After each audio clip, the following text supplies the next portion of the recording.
Hi guys, it's Niki Jabbour for Troy Build Canada, and one of the questions I'm asked all the time is how do I prep my garden beds for spring planting?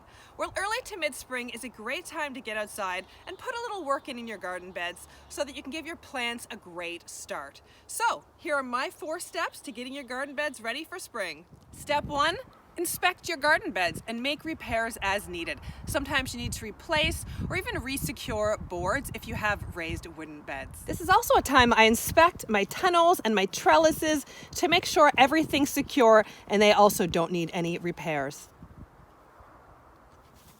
Step 2, tidy up. Clean up any vegetable debris that's still in your garden, maybe vegetables you harvested last fall or last winter.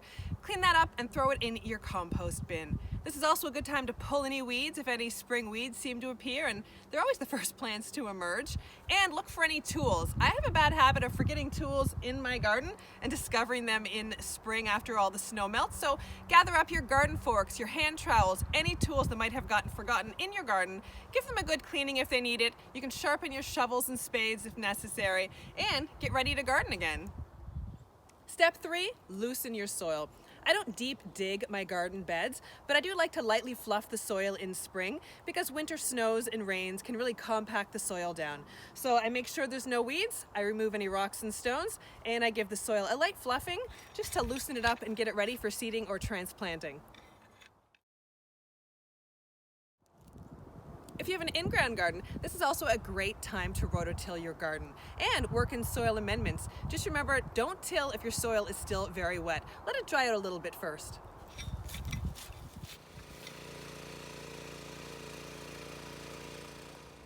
Step 4, build your soil. And this is where I spend most of my time in the spring garden because healthy soil yields healthier plants and healthier plants can produce a larger harvest. So spend some time working your soil in the spring. Before you rush off to the garden center to buy soil amendments, ask yourself if you need a soil test. It's generally a good idea to test your soil every few years so you can get a sense of the fertility and general health of your soil. I typically add organic matter like compost or aged manure to my garden beds in early spring, usually a few weeks before I intend to plant. Not only does organic matter improve the soil, it also increases its water holding capacity, it adds nutrients, and it feeds the microorganisms that live in your soil. So it's really important to add plenty of organic matter to your garden beds. But how much is enough? Well, I usually add about 1 inch of compost or about 2 inches of aged manure. And then of course you can also add complete organic fertilizers to your garden beds as well in spring. But if you have a soil test, it'll help you pinpoint exactly what your garden needs.